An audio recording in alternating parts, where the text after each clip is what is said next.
Story number 1. The Whispering Walls of New Orleans. I moved to New Orleans for a fresh start. After a tough breakup and feeling stuck in life, I needed change. The city had always fascinated me. Its music, its food, and of course, its history. I found a small shotgun house in the Bywater district. The kind with high ceilings, wooden floors, and a long, narrow hallway that ran straight through from the front door to the back. It was old, but had charm, and the rent was surprisingly cheap. The landlord told me it had been vacant for a few months, but before that, a woman had lived there for decades until she passed away. He mentioned it casually, as if it were just another fact about the place. At first, everything was normal, and I spent my evenings on the small porch drinking wine and listening to the distant sounds of jazz from the French Quarter. The weather was humid, the air thick with the scent of rain and magnolias. My first week passed without incident, but then I started noticing something strange. It was the walls.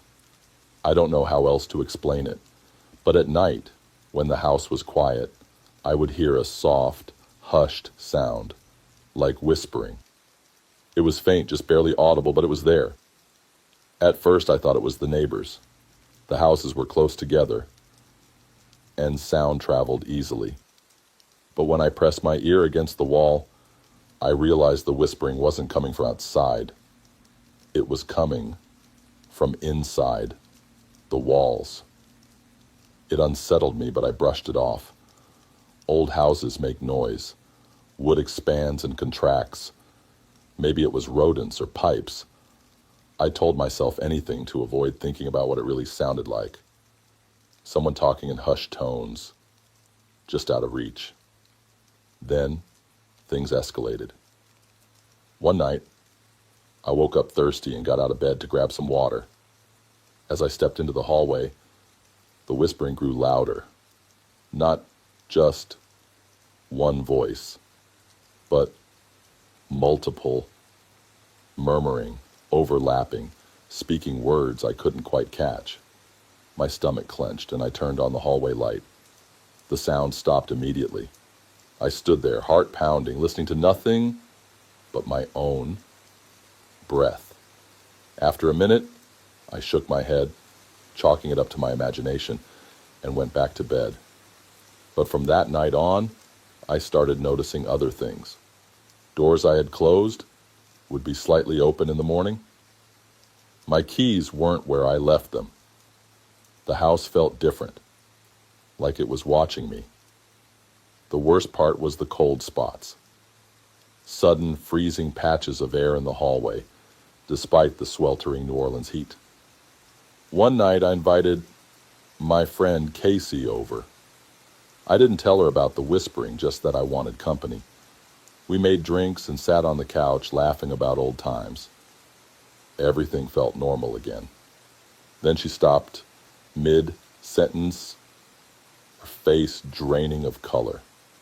"What?" I asked. She pointed past me. "Did you hear that?" I hadn't, but the look on her face made my skin crawl. "It sounded like someone whispering," she said. A chill ran down my spine. I forced a laugh. "Probably the neighbors." She shook her head. "No, it was inside the house." We sat there in tense silence. Nothing happened, but after that night I couldn't ignore it anymore. I decided to check the house, records, see if anything weird had ever happened there.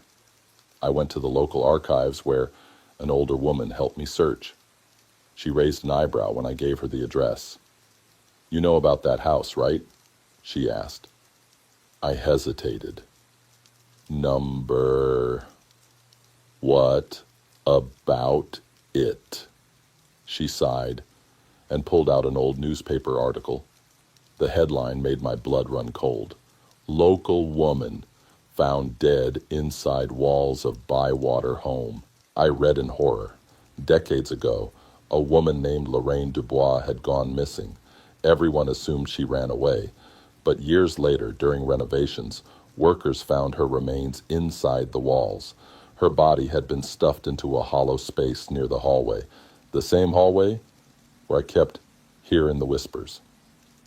I left the archives feeling sick. That night, the house felt oppressive, like the walls were closing in. I kept every light on, but it didn't help. As I lay in bed, I heard the whispering again, louder this time, desperate. Then I heard my name. A breathy, urgent voice rasped, "Help me." I shot up, my heart slamming in my chest. This wasn't my imagination. Someone, something, was pleading with me. I grabbed my phone and turned on the flashlight. The whispering continued, pulling me toward the hallway. My hands shook as I ran my fingers along the wall, pressing against the wood. Then, in the dim glow of my flashlight, I saw something I'd never noticed before, a tiny crack in the wall just wide enough to slip a fingernail into. I hesitated, then gathering every ounce of courage, I pried at the crack. The old wood creaked and splintered, and a panel suddenly gave way, revealing a dark, narrow space behind it. The whispering stopped. I shone my light inside. Dust swirled in the air, and then I saw them. Faint, faded fingernail scratches lined the wooden beams. Claw marks. Desperate attempts to get out. A cold wave of nausea hit me. Lorraine hadn't fallen into the walls. She had been trapped there, buried alive. I stumbled backward, gasping. The house groaned like it was exhaling. After years of silence, I ran outside and didn't stop until I reached my car. I never spent another night in that house. I broke my lease the next day. The landlord didn't seem surprised. When I told him what I found, he just sighed and muttered something about people digging up the past when they should leave it alone. I don't know if Lorraine ever found peace. I don't know if I freed her or if I just disturbed something best left buried. But I do know one thing. The house is still there. And at night, if you listen closely, you can still hear the whispers. Story number 2, The Shadow in the Baby Monitor. I never believed in ghosts. Not really. Sure, I got creeped out by horror movies and had my fair share of weird feelings in old houses, but I always found a logical explanation for everything. That was before I moved into the new house with my daughter, before the baby monitor started showing things it shouldn't. It was just the two of us, me and my 6-month-old Lily. After her father walked out, I moved into a quiet neighborhood in Seattle, trying to start fresh. The house was older, but charming, with hardwood floors and a nursery that got plenty of natural light. It was the perfect place for a new beginning. At first, life was normal. The first few weeks were filled with sleepless nights and diaper changes. But I was adjusting. The baby monitor I bought had a small screen and night vision, letting me check on Lily without going into her room and risking waking her up. It became a habit. Every night, after putting her to sleep, I'd sit in bed and watch the monitor for a few minutes before closing my eyes. The first time I saw it, I thought I was imagining things. It was late, and I was exhausted. I glanced at the monitor, the grainy black and white image of Lily's crib glowing softly on the screen. She was sleeping soundly, curled on her side. But in the corner of the frame, near the closet, there was movement. Just the faintest flicker of a shadow, like something shifting. I rubbed my eyes and looked again. Nothing. I told myself it was a glitch. Maybe the camera was adjusting to the dark. I turned off the monitor and went to sleep. The next night it happened again. This time the shadow was clearer. It moved slowly, as if something was standing near the crib. shifting its weight. My breath caught in my throat. I turned on the hallway light, went into Lily's room, and found nothing but the usual. A soft pink blanket, stuffed animals on the shelf, the faint scent of baby powder in the air. I checked the closet under the crib. Nothing. I tried to laugh it off, convincing myself it was just my tired brain playing tricks on me. But deep down, something felt wrong. The following nights, I kept the monitor on longer. I didn't want to admit it, but I was watching for something now, and it didn't take long before I saw it again. The shadow wasn't just flickering in the corner anymore. It was closer. One night as I watched, the shadow moved, slowly, deliberately, toward the crib. My heart pounded in my chest. I held my breath as I saw something impossible. Lily stirred, not because she was waking up, but because the shadow leaned over her crib. I didn't think. I jumped out of bed, ran down the hall, and threw open the nursery door. The room was ice cold. My breath came out in white puffs, despite the heater being on. I snatched Lily up in my arms and turned the light on. Empty, but the closet door was open. Just a crack. I didn't remember leaving it open. With Lily in my arms, I walked over and yanked it open, half expecting something to lunge at me. But it was empty. Just her tiny coats and extra diapers stacked neatly on the shelf. Still, I didn't sleep that night. The next morning, I called my sister. I told her what happened, expecting her to laugh, to tell me I was losing it, but she was quiet. "Move the crib," she said finally. "Put it somewhere else." I frowned. "What? Why?" She hesitated. "Just try it." That night, I pushed the crib to the opposite side of the room, as far from the closet as possible. When I put Lily down, I felt ridiculous. But for the first time in weeks, the monitor stayed normal. No flickering shadows, no movement. I let myself relax.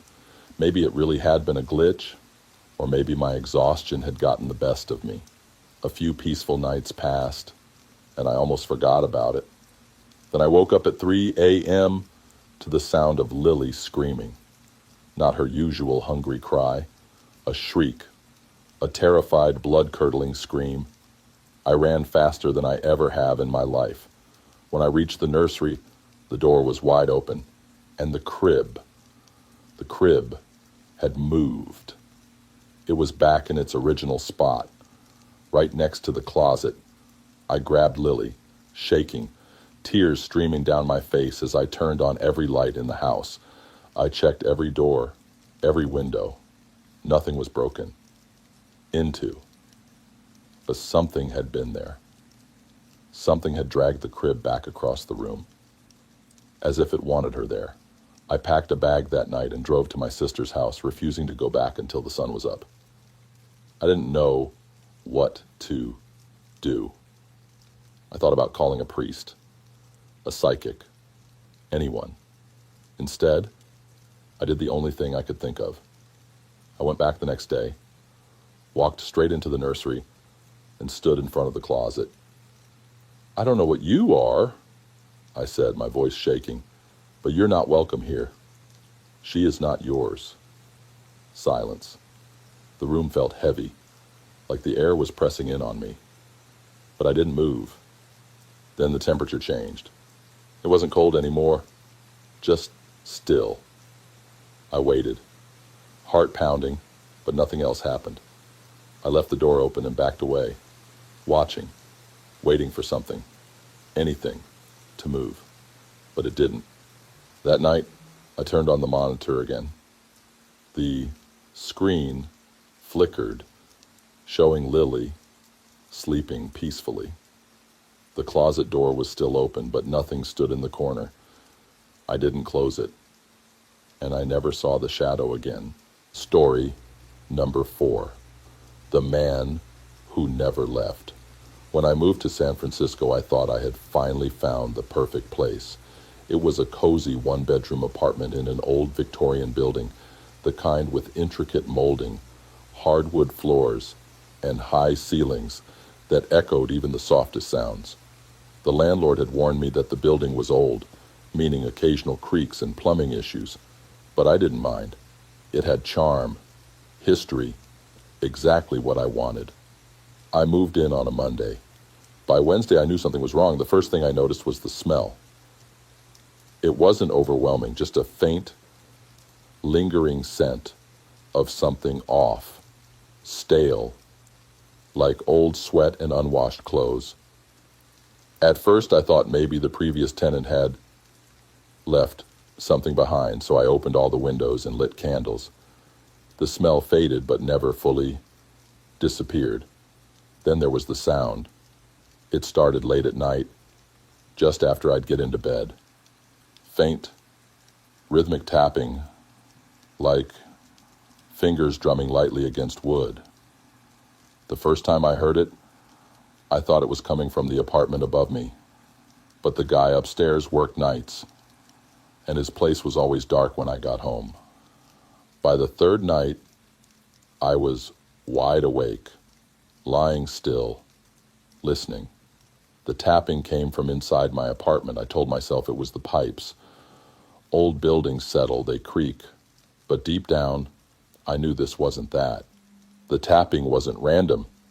It had a rhythm, almost like knocking. One night, I finally got up, grabbed my phone, and turned on the flashlight. The sound stopped immediately. I walked around, checking the walls, the windows. Nothing. Just silence. But the moment I turned off the light and got back into bed, the tapping started again, closer this time. I stopped sleeping well after that. I kept telling myself I was imagining things, but then small things started moving around. My keys weren't where I left them. The bathroom door, which I always kept shut, would be slightly ajar in the morning. And the closet door was always open, just a crack, no matter how many times I closed it. I started feeling watched, not the irrational, paranoid kind of feeling. This was real, a weight on my chest. When I sat in my living room, a crawling sensation at the back of my neck when I brushed my teeth. I stopped turning off all the lights at night. Then, one evening, something happened that I couldn't ignore. I had just gotten out of the shower when I saw it. A handprint on the fogged-up bathroom mirror. It wasn't mine. The fingers were longer, the shape all wrong. It looked smudged, almost distorted, like whoever had pressed their hand against the mirror had been leaning in. I stood there, towel wrapped around me, heart pounding so hard, I thought I'd pass out. I wiped the mirror clean, turned every light in the apartment on, and sat in my living room until sunrise. That morning, I went straight to the landlord. "Did someone die in my apartment?" I asked, trying to keep my voice steady. The landlord, an older woman named Mrs. Patel, hesitated before sighing. "You weren't supposed to know that." I felt my stomach drop. "Know what?" She rubbed her temples, looking genuinely sorry. The last tenant. His name was Daniel. He went missing. One day he just stopped showing up to work, stopped paying rent. The police investigated, but there was no sign of him. It was like he vanished into thin air. I felt cold. "You still rented the place out?" "I needed to," she admitted. "There was no proof of anything, no body, no crime scene." She looked at me carefully. "Why are you asking?" I told her about the noises, the handprint, the feeling of being watched. Her face paled. "No one's lasted more than a few months in that apartment. People leave. They never say why." That was all I needed to hear. That night, I decided I was done. I packed a small bag, planning to stay with a friend until I could break my lease. But as I zipped my suitcase, the tapping started again. Only this time, it wasn't coming from the walls. It was coming from inside my closet. I froze. The air in the room felt thick, pressing down on me. My body screamed at me to run, but something in me, the same reckless curiosity that made me move into an old building alone, forced me to stay. I turned slowly, my eyes locked on the closet door. It was open, just a crack. The tapping continued, softer now, insistent. I reached for my phone, turned on the flashlight, and took a shaky step forward. My hand trembled as I pushed the door open wider. The closet was empty. At least that's what I thought at first. Then I noticed the floorboards.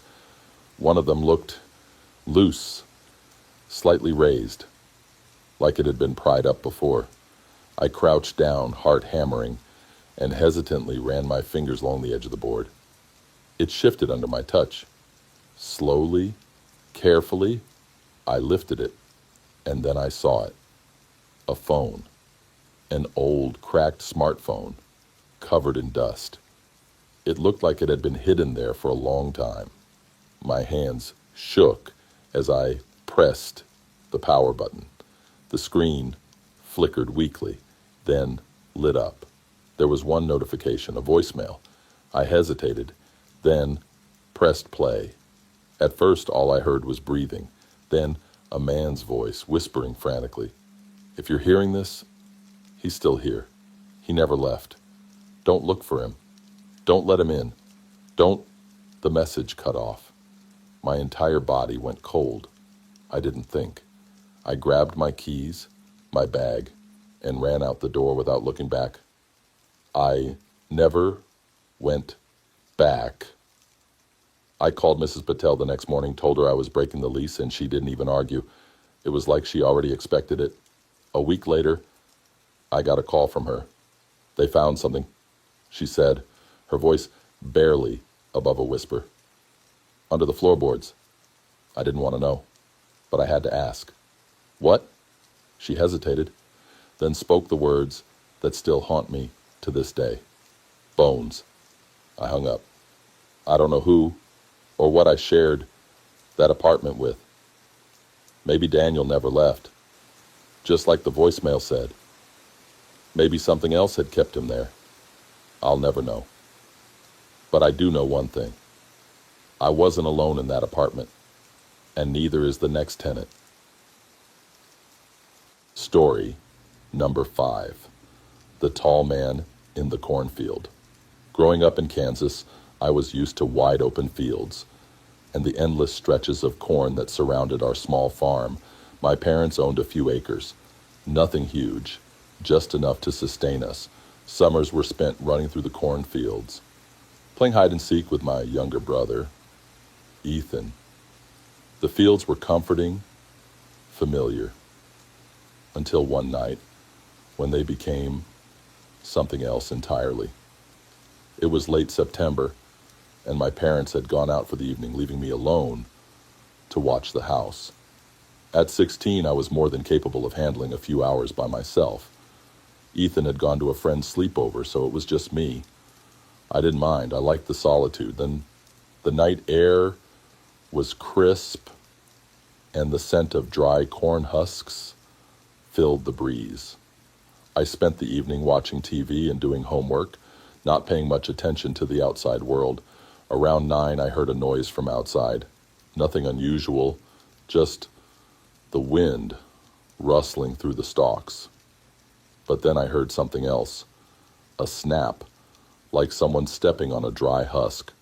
I paused the show I was watching, listening carefully. At first it was silent again, just the usual nighttime sounds of insects and the occasional distant howl of a coyote. I shook my head and told myself it was nothing, probably an animal. Then out of habit I glanced toward the window. That's when I saw him, a figure, tall, impossibly tall, stood at the edge of the cornfield, just where the stalks met our yard. He wasn't moving, just standing there, watching the house, watching me. My stomach twisted. The porch light wasn't bright enough to make out any details, just the outline of a man, far taller than anyone I'd ever seen. His arms hung unnaturally long at his sides. He didn't shift, didn't fidget. He was unnervingly still. I told myself it was a trick of the light, but I knew better. I could feel him looking at me. I reached for my phone and dialed my dad. He picked up on the second ring. "Dad," I whispered. "There's someone outside." He immediately switched into protective mode. "Where?" "By the cornfield." My voice trembled. "He's just standing there." "Lock the doors. Turn on all the lights. Don't go outside." I nodded, even though he couldn't see me. I locked everything. Doors, windows, even the basement hatch. Then turned on every light I could. When I went back to the window, my heart nearly stopped. He was closer. Still at the edge of the field, but undeniably closer than before, maybe 10 feet. He hadn't moved when I looked away, but somehow he was closer. I gripped my phone tighter. "Dad, he's moving. Stay inside," he said firmly.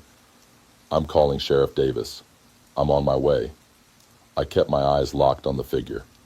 He was too far to make out his face, but I knew he was staring at me. The longer I looked, the more wrong he seemed. His proportions were off. His legs too long, his shoulders too narrow, like a stretched out shadow of a man. Then, as I blinked, he moved, not like a normal person, not a step forward. It was like 1 second he was standing still, and the next, he had shifted, closer. I stumbled backward, my breath coming in sharp gasps.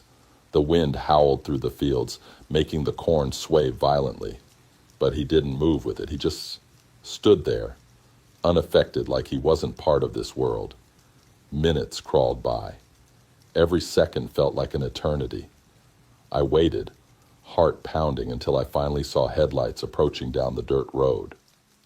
Sheriff Davis pulled into the driveway, his spotlight sweeping across the yard. I turned to look out the window again. The tall man was gone. The sheriff searched the property, but there were no footprints near the cornfield, no signs that anyone had been there. I knew what I saw. I wasn't crazy. When my dad arrived, he checked the security cameras, but the footage was useless.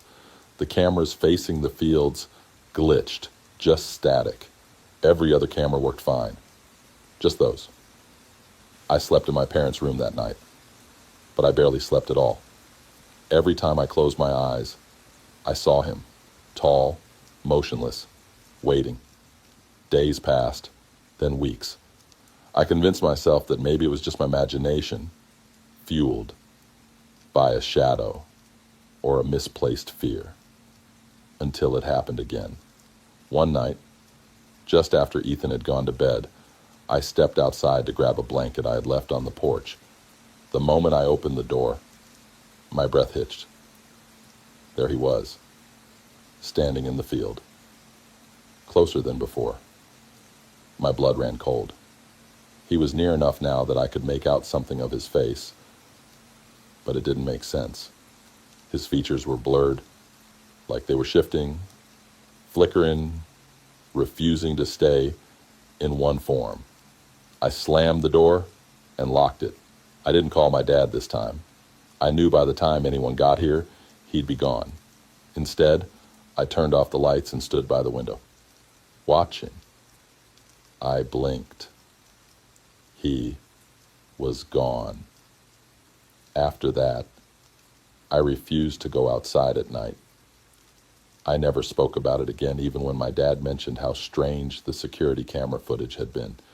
Even when Ethan started waking up in the middle of the night, crying about a tall man in the fields. Years passed, and eventually I moved away. I thought I had left it behind. But last summer, when I visited my parents, I stepped onto the porch one evening, breathing in the warm Kansas air. I looked out at the cornfield, at the way the stalks swayed in the wind, and then I saw them, two tall figures, standing at the edge of the field, watching. I turned around, went inside, and locked the door. I didn't look outside again. Story number 6. Someone sleeping in my bed. I moved into my new apartment on a rainy Saturday. It wasn't much, just a small one-bedroom on the 3rd floor of an old Chicago walk-up, but it was mine. After a recent breakup, I needed a place of my own, somewhere to clear my head and start fresh. The rent was cheap, probably because the building was ancient, but I liked its character. The creaky floors, the old radiators, the way the hallway lights flickered like something out of a horror movie. It felt lived in. The first few weeks were uneventful. I spent my evenings unwinding with a glass of wine and my favorite shows. The apartment had its quirks. Sometimes I'd hear creaks at night, but it was an old building. Pipes groaned. Floors settled. I didn't think much of it. Then I started noticing little things. I'd come home from work and find the bedroom window open, even though I knew I had closed it that morning.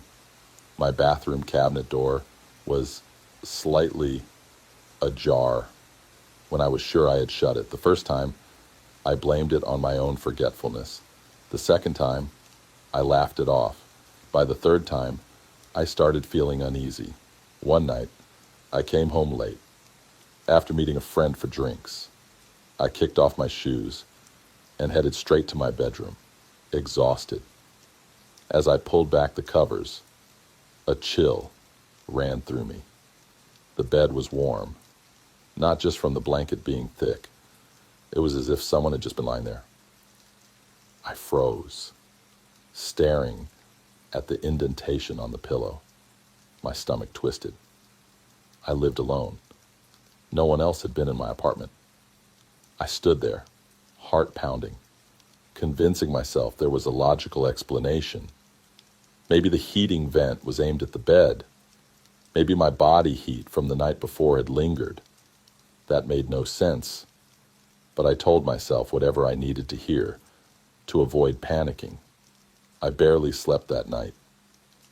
The next morning, I checked the locks 3 times before leaving for work. When I got home that evening, the first thing I did was go straight to the bed. The covers looked fine. The pillow was fluffed up. Nothing seemed out of place. Until I sat down. The sheets smelled different. Faintly, but unmistakably. A scent that wasn't mine. It wasn't perfume or cologne, more like skin, sweat, a lingering human smell. I told myself I was imagining things. But then, things escalated. One night, I woke up suddenly, my body alert even though I wasn't sure why. The room was dark, except for the orange glow of the street lamp outside. My apartment was silent. Then I heard it, breathing, not my own.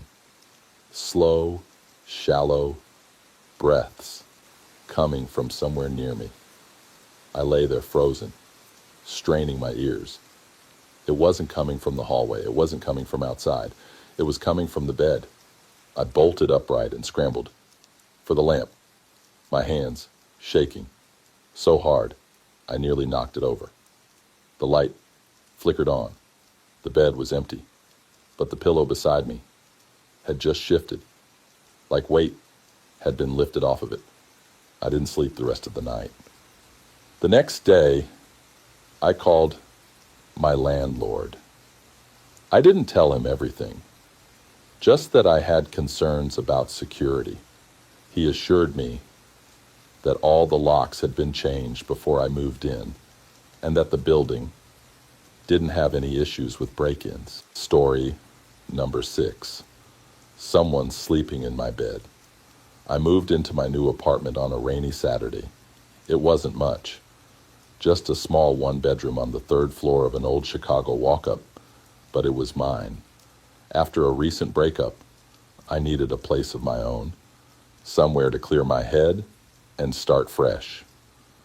The rent was cheap, probably because the building was ancient, but I liked its character. The creaky floors, the old radiators, the way the hallway lights flickered like something out of a horror movie. It felt lived in. The first few weeks were uneventful. I spent my evenings unwinding with a glass of wine and my favorite shows. The apartment had its quirks. Sometimes I'd hear creaks at night, but it was an old building. Pipes groaned. Floors settled. I didn't think much of it. Then I started noticing little things. I'd come home from work and find the bedroom window open, even though I knew I had closed it that morning. My bathroom cabinet door was slightly ajar when I was sure I had shut it. The first time, I blamed it on my own forgetfulness. The second time, I laughed it off. By the third time, I started feeling uneasy. One night, I came home late. After meeting a friend for drinks, I kicked off my shoes and headed straight to my bedroom, exhausted. As I pulled back the covers, a chill ran through me. The bed was warm, not just from the blanket being thick. It was as if someone had just been lying there. I froze, staring at the indentation on the pillow. My stomach twisted. I lived alone. No one else had been in my apartment. I stood there, heart pounding, convincing myself there was a logical explanation. Maybe the heating vent was aimed at the bed. Maybe my body heat from the night before had lingered. That made no sense, but I told myself whatever I needed to hear to avoid panicking. I barely slept that night. The next morning, I checked the locks 3 times before leaving for work. When I got home that evening, the first thing I did was go straight to the bed. The covers looked fine. The pillow was fluffed up. Nothing seemed out of place. Until I sat down. The sheets smelled different. Faintly, but unmistakably. A scent that wasn't mine. It wasn't perfume or cologne, more like skin, sweat, a lingering human smell. I told myself I was imagining things. But then, things escalated. One night, I woke up suddenly, my body alert even though I wasn't sure why. The room was dark, except for the orange glow of the street lamp outside. My apartment was silent. Then I heard it, breathing, not my own. Slow, shallow breaths coming from somewhere near me. I lay there frozen, straining my ears. It wasn't coming from the hallway. It wasn't coming from outside. It was coming from the bed. I bolted upright and scrambled for the lamp, my hands shaking so hard I nearly knocked it over. The light flickered on. The bed was empty, but the pillow beside me had just shifted, like weight had been lifted off of it. I didn't sleep the rest of the night. The next day, I called my landlord. I didn't tell him everything, just that I had concerns about security. He assured me that all the locks had been changed before I moved in, and that the building didn't have any issues with break-ins. Story number 7, the breathing in the basement. I never liked the basement. Even when we first moved in, there was something off about it. Our house was an old colonial in upstate New York, the kind with creaky wooden floors and doors that didn't quite shut right. The basement, though, it felt different, colder, heavier, but I never thought much of it, not until I started hearing the breathing. It started about a month after we moved in. My wife, Sarah, had fallen asleep early, and I was downstairs watching TV Around midnight, I got up to grab a drink from the kitchen when I heard it. A slow, raspy breath.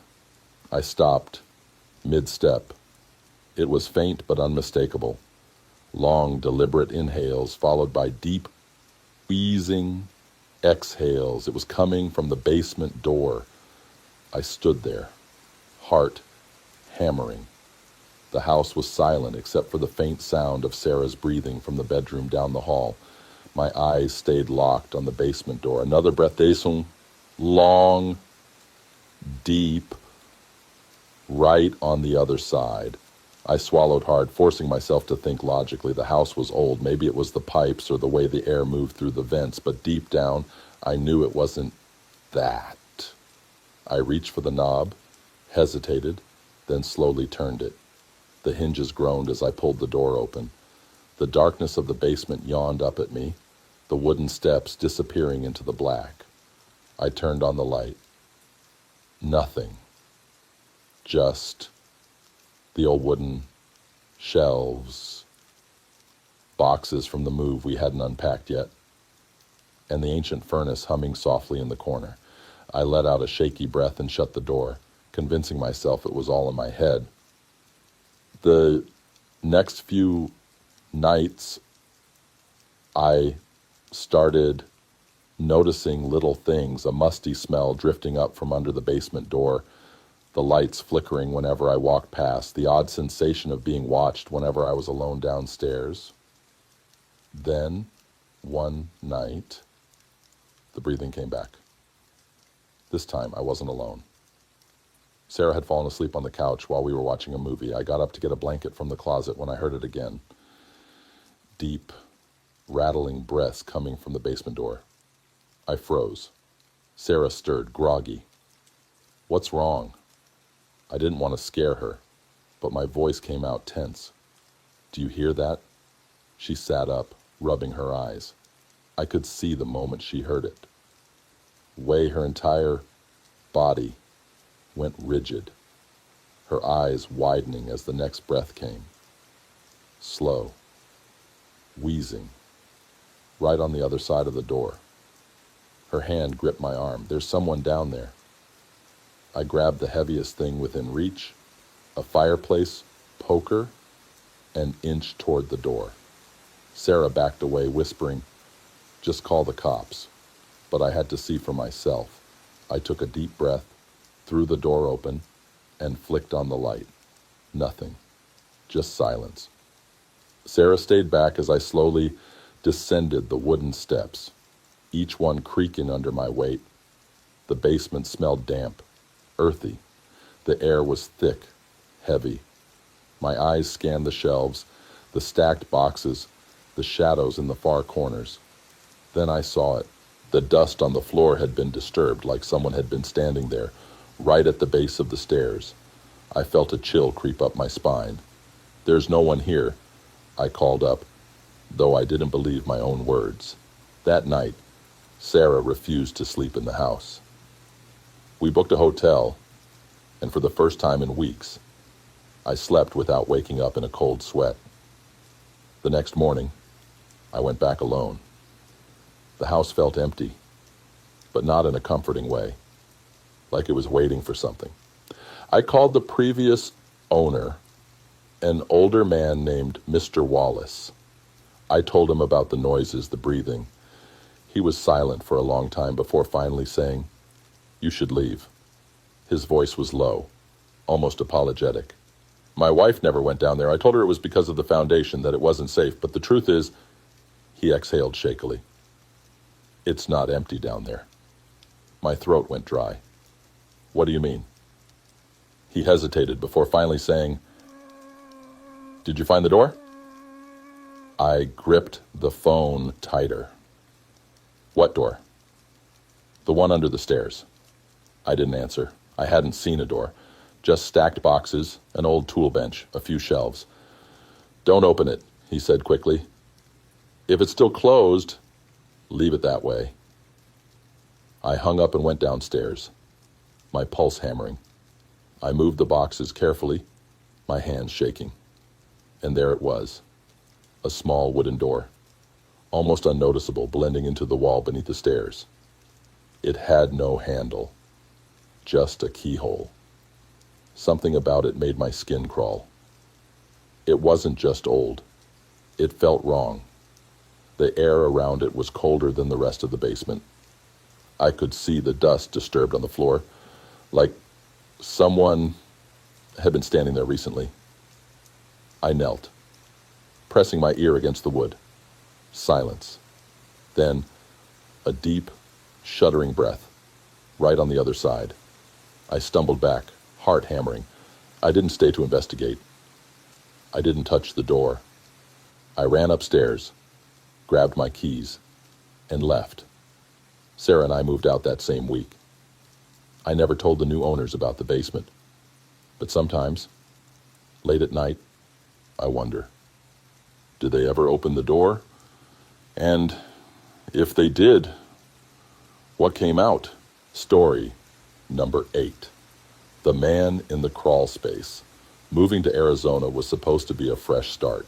I had just gone through a rough breakup, and getting a place of my own felt like the first real step toward putting everything behind me.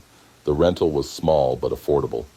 An old, single-story house on the outskirts of town.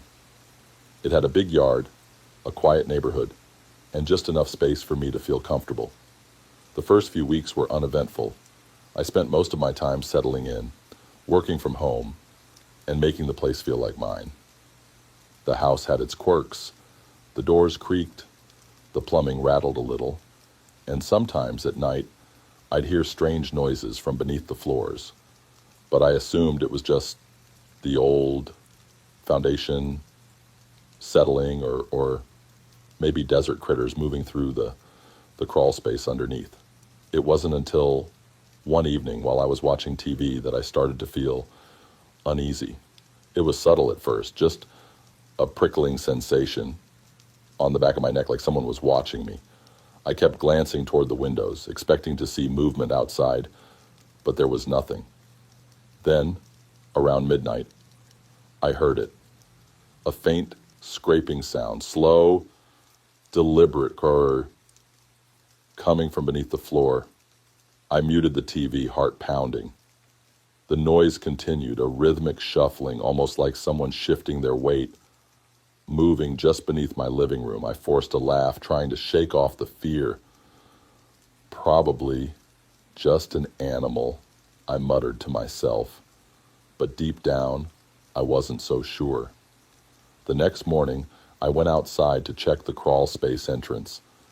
The small wooden hatch on the side of the house was secured with a rusty latch, just like I had left it. I hesitated before unlocking it, kneeling down to peer inside. The air that wafted out was stale and musty, thick with the scent of damp earth and old wood. My flashlight beam flickered over cobweb beams and crumbling insulation. The space was narrow, barely tall enough for someone to crawl through. And then I saw them. Footprints, faint but unmistakable, dragged across the dirt floor. Something had been down there. Someone. A chill ran through me. I slammed the hatch shut and locked it again, telling myself it was just my imagination. But that night, I barely slept. Every creak of the house, every distant rustling sound, sent my heart racing. Then, a few nights later, something happened that I couldn't explain away. I woke up around 3 a.m. to the sound of whispering. It was faint, barely audible, but unmistakably human. A low, murmuring voice. Just beneath my bed, my body went rigid. I held my breath, straining to hear. The whispering stopped, and then a soft tap, tap, tap against the floorboards. I shot up, heart hammering.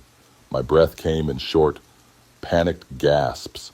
I fumbled for my phone, turned on the flashlight, and pointed it at the floor. Nothing, just the worn wooden boards beneath my bed. But I knew what I had heard. I grabbed my keys, threw on a hoodie, and got out of there. I drove to a 24-hour diner. nursing a cup of coffee until the sun came up.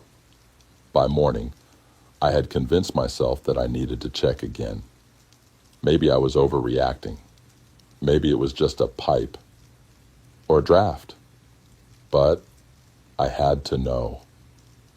I returned home and unlocked the crawl space hatch. This time I crawled inside. The air was thick and unmoving.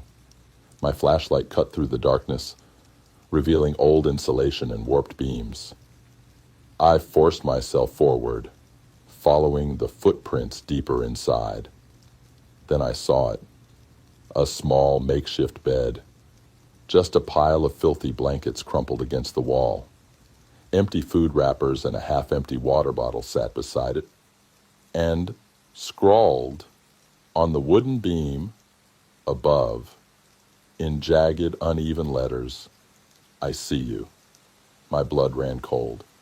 I scrambled backward, nearly hitting my head on the low beams, and shoved my way out of the crawl space. My hands shook as I bolted the hatch shut and sprinted inside to call the police. When the officers arrived, they searched the space thoroughly. They found more food wrappers, a stolen sweatshirt that wasn't mine, and something worse, scratches along the underside of the floorboards, right beneath my bed. The police believed it was a squatter, someone who had been secretly living under my house, slipping in and out when I was away. But how long had he been there? How many nights had he watched me before I noticed? I didn't stay to find out. That same day, I packed my bags and moved in with a friend until I found a new place. I never went back to that house. A few weeks later, I got a call from the landlord. They had re-rented the house to a new tenant. The first night, she woke up to whispering, and the next morning, the crawl space hatch was wide open. All said, I hesitated before unlocking it, kneeling down to peer inside. The air that wafted out was stale and musty, thick with the scent of damp earth and old wood. My flashlight beam flickered over cobwebbed beams and crumbling insulation. The space was narrow, barely tall enough for someone to crawl through. And then I saw them. Footprints, faint but unmistakable, dragged across the dirt floor. Something had been down there. Someone. A chill ran through me. I slammed the hatch shut and locked it again, telling myself it was just my imagination. But that night, I barely slept. Every creak of the house, every distant rustling sound sent my heart racing. Then, a few nights later, something happened that I couldn't explain away. I woke up around 3 a.m. to the sound of whispering. It was faint, barely audible, but unmistakably human. A low, murmuring voice just beneath my bed. My body went rigid. I held my breath, straining to hear the whispering stopped, and then a soft tap, tap, tap against the floorboards. I shot up, heart hammering. My breath came in short, panicked gasps. I fumbled for my phone, turned on the flashlight, and pointed it at the floor. Nothing. Just the worn wooden boards beneath my bed, but I knew what I had heard. I grabbed my keys, threw on a hoodie, and got out of there. I drove to a 24-hour diner, nursing a cup of coffee until the sun came up. By morning, I had convinced myself that I needed to check again. Maybe I was overreacting. Maybe it was just a pipe or a draft. But I had to know. I returned home and unlocked the crawl space hatch. This time, I crawled inside. The air was thick and unmoving. My flashlight cut through the darkness, revealing old insulation and warped beams. I forced myself forward, following the footprints deeper inside. Then I saw it. A small makeshift bed. Just a pile of filthy blankets crumpled against the wall. Empty food wrappers and a half-empty water bottle sat beside it. And scrawled on the wooden beam above, in jagged, uneven letters, "I see you." My blood ran cold. I scrambled backward, nearly hitting my head on the low beams, and shoved my way out of the crawl space. My hands shook as I bolted the hatch shut and sprinted inside to call the police. When the officers arrived, they searched the space thoroughly. They found more food wrappers, a stolen sweatshirt that wasn't mine, and something worse, scratches along the underside of the floorboards, right beneath my bed. The police believed it was a squatter, someone who had been secretly living under my house, slipping in and out when I was away. But how long had he been there? How many nights had he watched me before I noticed? I didn't stay to find out. That same day, I packed my bags and moved in with a friend until I found a new place. I never went back to that house. A few weeks later, I got a call from the landlord. They had re-rented the house to a new tenant. The first night, she woke up to whispering. And the next morning, the crawl space hatch was wide open. Story number 9. The silent knockers. The first time it happened, I thought it was just my imagination. I had been living alone for almost a year in my small house on the outskirts of town, enjoying the solitude. It wasn't a fancy place, but it was mine, a quiet space away from the noise of city life. The nights were darker here, the air heavier, the silence deeper. But it was peaceful until the knocking started. It was a little past 2 a.m. when I first heard it, a soft, deliberate knock at the front door. 3 taps, evenly spaced. I sat up in bed, my heart beating a little faster than it should. My house was at the end of a long, empty road. No neighbors close enough to casually drop by, and no reason for anyone to be outside at this hour. I waited, holding my breath. Silence. I checked my phone. No missed calls, no messages. I thought about getting up to check, but something in my gut told me not to. I convinced myself it was nothing. Maybe the wind knocking a branch against the house. I forced myself back under the covers, listening for another sound. Nothing. The next morning I checked the front porch. The air was crisp, the ground damp from the night's rain, but there were no footprints, no signs that anyone had been there. I shook it off. The second time it happened, 3 nights later, I wasn't as calm. Again, 3 knocks. This time, I was already awake, reading in bed. My heart pounded in my ears. I strained to listen, trying to hear footsteps, breathing, anything. But there was nothing. Just silence. I crept to the window and pulled the curtain back just enough to see the front porch. The dim glow from the street lamp barely illuminated the area, but I could see the door. No one was there. I held my breath, waiting for movement, but the street was empty. Then the knocking came again. 3 taps, clear, right on the door. I stumbled back, a cold wave of dread washing over me. There was no one there, at least not that I could see. I didn't sleep that night. The next day, I installed a security camera above my front door. It wasn't the best quality, but it was enough to give me some peace of mind. I kept checking the footage throughout the day, but nothing seemed out of the ordinary. That night, I forced myself to stay up, watching the live feed on my phone. At exactly 2:37 a.m., the knocking started again. I jumped, my pulse racing, as I stared at my phone screen. The porch was empty. I could hear the knocks, 3 perfectly spaced taps, but the camera showed nothing. A chill crept down my spine. I rewound the footage and played it back, frame by frame. The audio had captured the knocks, but visually, there was nothing. Something was knocking on my door, but whatever it was, wasn't there. I stayed locked in my room until morning. I considered telling someone, but what would I even say? Hey, something invisible keeps knocking on my door at 2 a.m., and I don't know what it wants. I doubted anyone would take me seriously. Instead, I did my own research.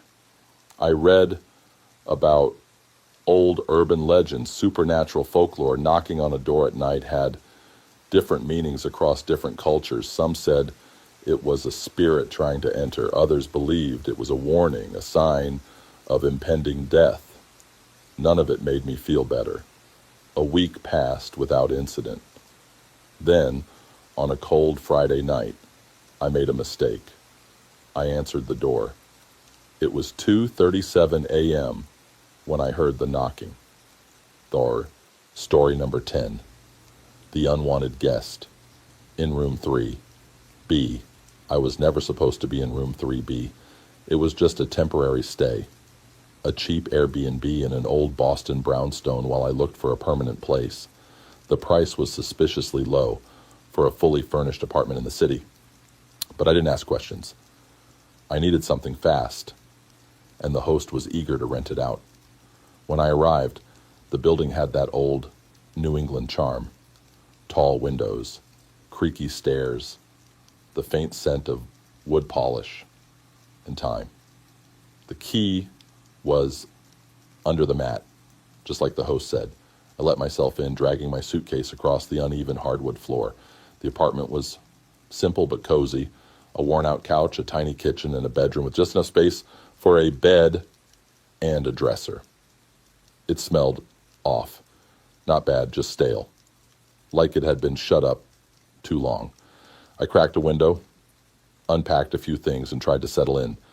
That first night, I woke up around 3 a.m. At first, I wasn't sure what had stirred me. The room was silent except for the distant hum of the city outside. Then, just as I was drifting back to sleep, I heard it. A faint noise, a soft shuffling sound coming from the living room. I froze, my pulse pounding in my ears. I strained to listen, barely breathing. The sound came again, a light, dragging movement. I reached for my phone and turned on the flashlight. The beam cut through the darkness, landing on the bedroom door. It was open. I was sure I had closed it before bed. Swallowing hard, I forced myself to get up. The floor groaned under my weight as I stepped into the living room. My breath caught in my throat. The couch cushions were slightly indented, like someone had been sitting there. I stood there for a long moment, staring. The air felt thick, charged with something unseen. I shook off the feeling, convincing myself it was nothing. Maybe the cushions were just old, maybe they settled like that. I checked the front door. It was still locked. I went back to bed, but I didn't sleep. The next morning, I messaged the host, casually asking if anyone else had stayed in the apartment recently. He replied almost immediately, "No, you're the first guest in months." Why? I told him it was nothing. That night, I locked my bedroom door. At 3:12 a.m., I woke up again. This time, I wasn't alone. I didn't hear footsteps. No doors creaking. Just breathing. Soft, rhythmic.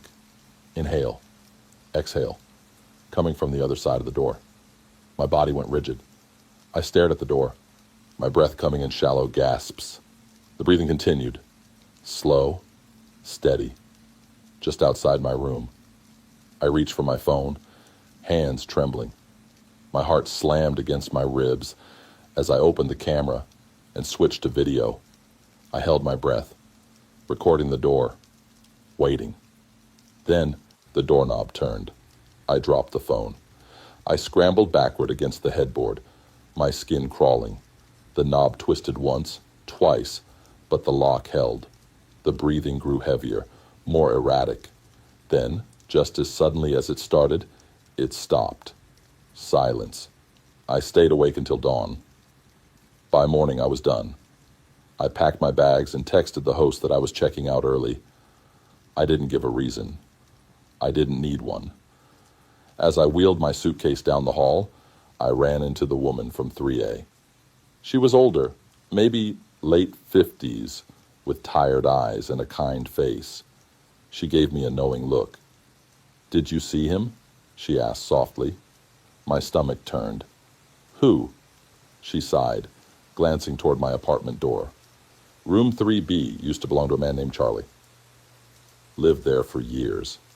Quiet guy. Kept to himself. One day the landlord came to check on him. Found him sitting on the couch, just staring at the door. I swallowed hard. What happened to him? Her voice lowered. Dead. Had been for days. A chill crept over me. She hesitated, then added, Thing is, no one ever found out how he died. No signs of struggle, no wounds, just sitting there like he was waiting for someone.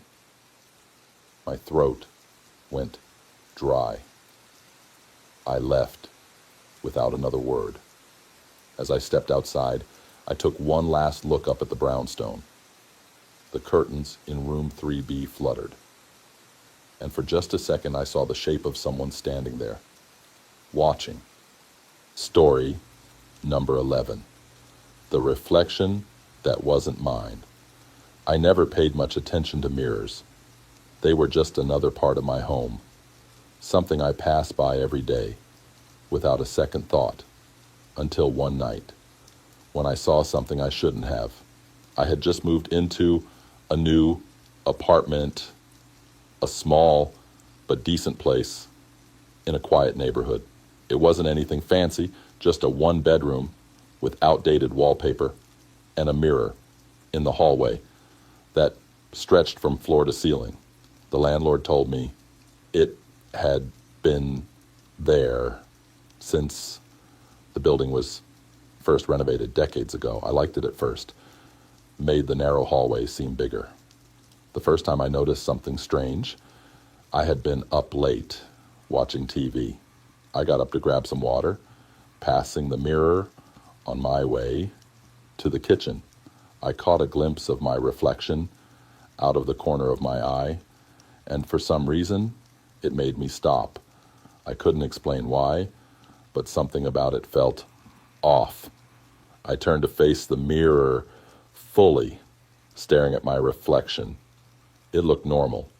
The same tired face, messy hair, oversized hoodie. But the uneasy feeling lingered. I shook it off and went to bed. The next few nights, it happened again. Every time I walked past that mirror, I felt watched, like my reflection was following me just a little too closely, holding eye contact a second too long. It was subtle, almost unnoticeable, but enough to make my skin crawl. One night, I decided to test it. Standing in front of the mirror, I lifted my right hand. My reflection did the same. I tilted my head left, then right. Everything matched. But then, just as I was about to turn away, I saw it. A flicker, barely noticeable, but there. My reflection blinked. A fraction of a second too late. I stumbled back, my breath hitching, my hands were shaking. I stood there for a long time, waiting, watching. The reflection was still normal. But I knew what I had seen.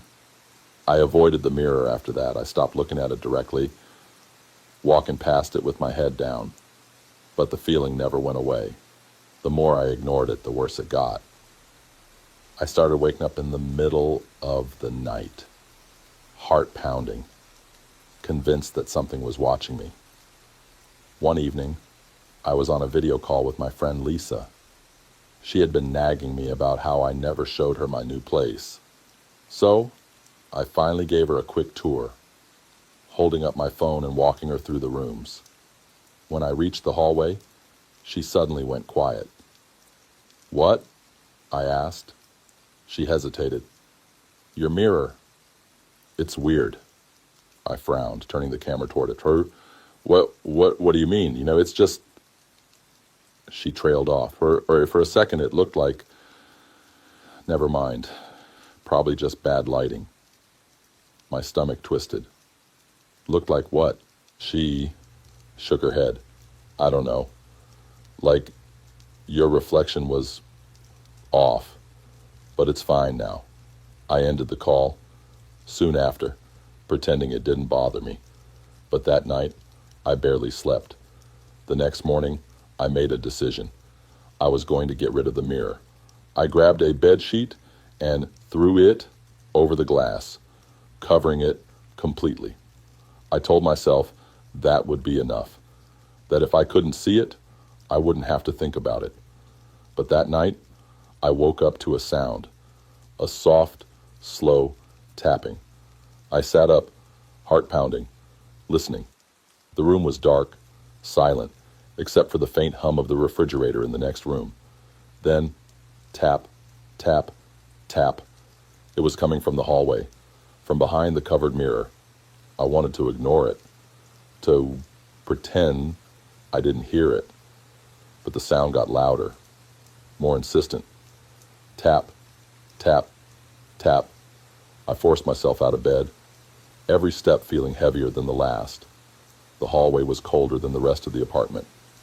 I reached the mirror, staring at the sheet covering it. The tapping stopped. I hesitated.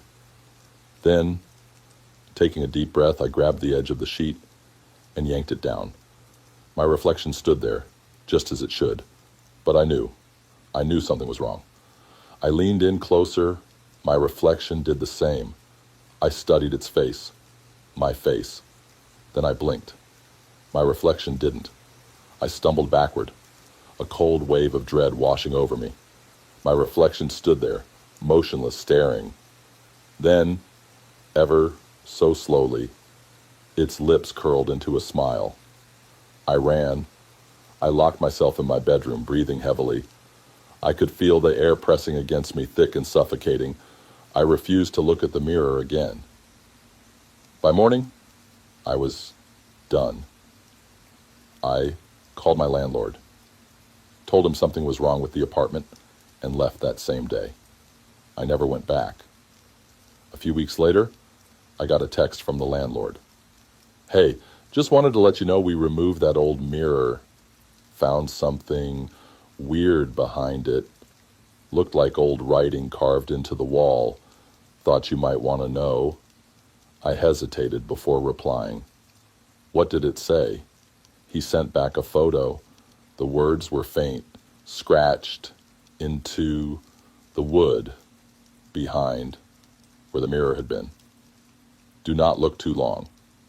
I blocked his number and never looked at a mirror the same way again. If you enjoyed this story and want more chilling tales, don't forget to like this video and subscribe to the channel for more horror content. And if you've ever had a terrifying experience of your own, share it in the comments below. We'd love to hear your stories. Also, check out the videos appearing on your screen for more spine-chilling horror. Stay safe, and remember, some things are better left unseen.